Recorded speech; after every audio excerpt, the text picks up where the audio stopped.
everyone, let me introduce myself. My name is Eka Ningtyas. I am a PhD student in INALCO Paris.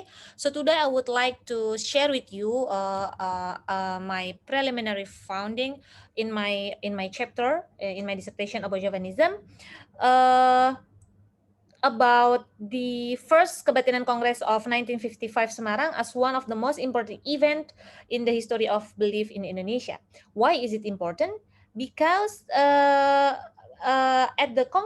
this Congress, for the very first time in Indonesia history, after independence, more than 600 people gathered together to discuss the history of Indonesian mysticism movement or gerakan kebatinan, and trying to define the notion of the kebatinan, harmonize it with the principle contained in Pancasila or five principles of the Indonesian nation. So, I will start this presentation by discussing the literature review to find the gap between my research and the research that had been already done. And then I will discuss a little bit about religion and belief, and then the first Kebatinan Congress in Indonesia, and the debate among the leader, and I will close it with the conclusion. Without further ado, I will start with the literature review in the point of view of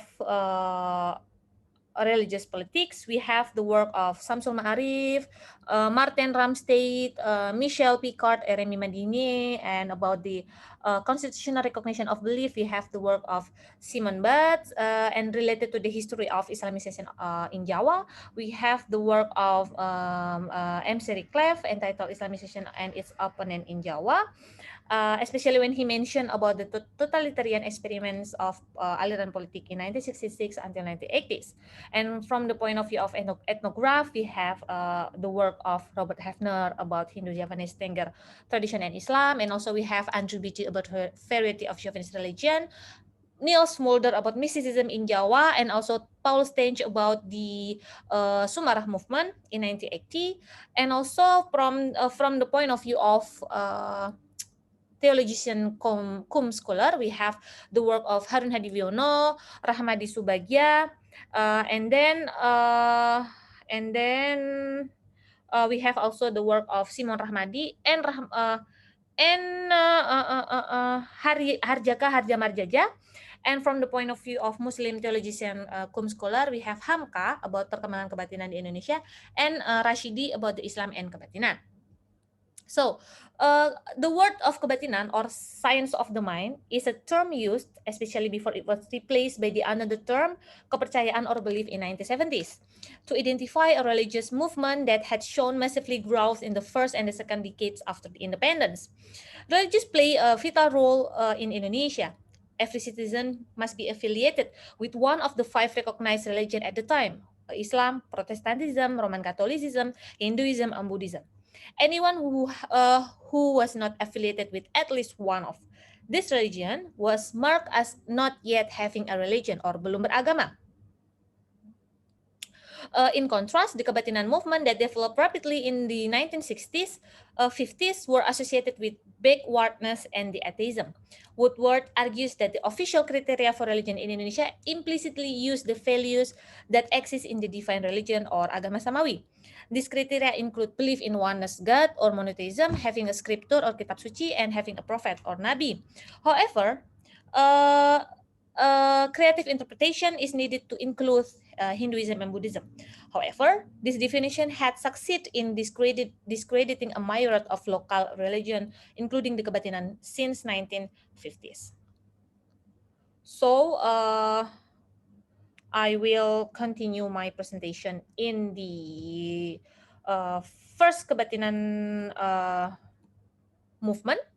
At 8 o'clock in the morning on 20 August 1955, 680 people wait with great enthusiasm in front of Asoka Building in Jalan Bibiau Chan number 4, Kampung Kali, now Jalan Panjaitan, Semarang. They were attending the first Indonesian Kebatinan Congress after having gone through a long debate among their decision makers. That day, Saturday, which coincided with the first surah of 1887, Javanese calendar of Java, was chosen as the day of the Congress. This fact shows that Javanism was the breadth of the initial stage of Indonesian mystical movement. The Asoka building itself is a building philosophy Semarang since the late 19th century. Semarang itself is one of the few towns in Central Java to have a connection with the Theosophical movement since the colonial period. As we can see in the main entrance of the building, we can see the banner Kongres Kebatinan Indonesia Jang ke-1, print by the committee in a rather large size.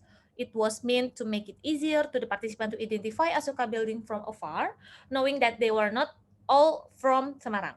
A dormitory was prepared by the committee in the village of Bululor, about 4 kilometers northwest the Kampung Kali, around here. Mall Paragon Semarang. In the hall of the Asoka building was full of the guests from all over Jawa. There were only one representative from Taman Siswa Palembang, who was the only guest from outside Jawa. Taman Siswa itself is an educational institution founded by Ki Hajar Dewantoro by applying the concept of among in his teaching practice. Among itself comes from the Javanese word momong, which means parenthood. Thus, the relationship between the teacher and the student is like the parents taking care of their biological child. This is similar to the relationship between guru and their spiritual adherent in the Javanese mystical movement. And then the sound of microphone of Ramo Wisit, this man, a member of Tamarang Theosophy, who led the Congress, marked the beginning of the program exactly at 10 o'clock in the morning. Ramo Wisit then invited 5 religious faith representative to lead the opening prayer. Tin Bing Oi represented Confucianism, Hadi Kusumo represented Theosophy, Asrar Prawiro Disuryo of Islam, Mangun Kawoco of Buddha, and Judo Sutarjo of Christianity took turn reciting prayers before all Congress participants. In the implementation of the first Congress, creation of the mystical movement in Indonesia received great moral and spiritual support from Indonesian Theosophy. This can be proved by the use of Theosophical building as the first implementation of the Congress, and also by the 3 preparatory meetings in 1955. In addition, national personality who were involved in the development of idea of nationality and who were also member of Theosophy also played a role in the formulation of the first Kebatinan Congress. One of them was Wongsonegoro or Sunardi, who was a deputy prime minister of Indonesia in Ali Sosro Amijoyo first cabinet from 1953 to 1955, and also served as Indonesian Minister of Education and Culture from 1951 to 1952, replacing Bahadur Johan. Wongsonegoro in 1950, together with Dr. Rajiman Wiro Sanjoyo and Kadarman, agreed to establish Trikoro Darmo. Trikoro Darmo was one of the youth organization aimed to achieve Javanese nationalism that rebaptized as the Jong Jawa.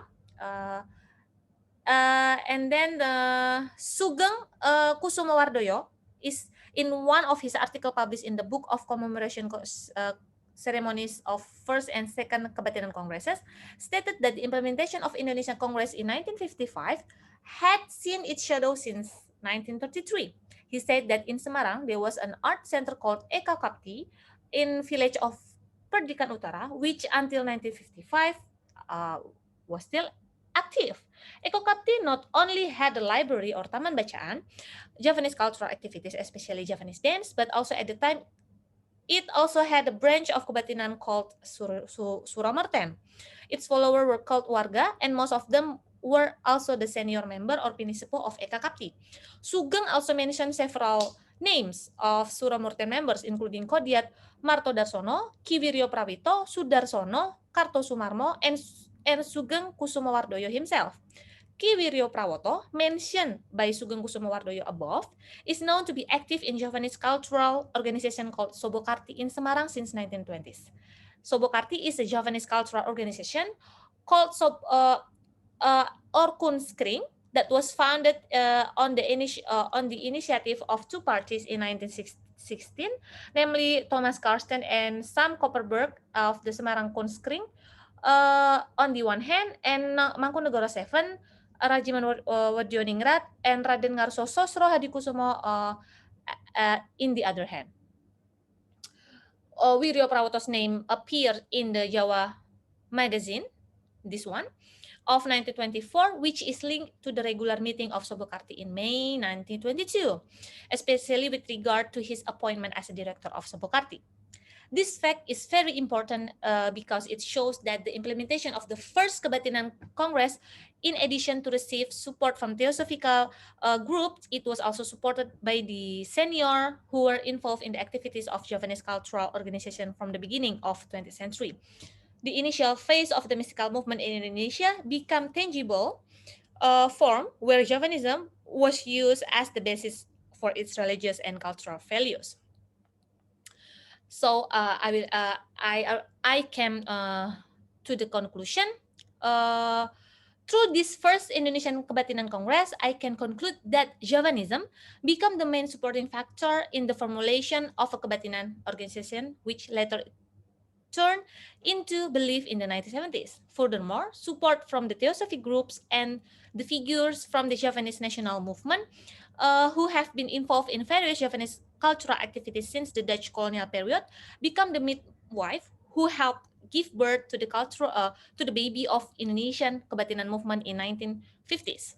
Considering that this research is still in ongoing process, it is necessary to develop it, especially to explore further the debate that arose in the second, third, and the other national belief congresses in the 1960s until 1978 to see more deeply about how was the position of Javanism in the discourse of religious politics in Indonesia until 1970s.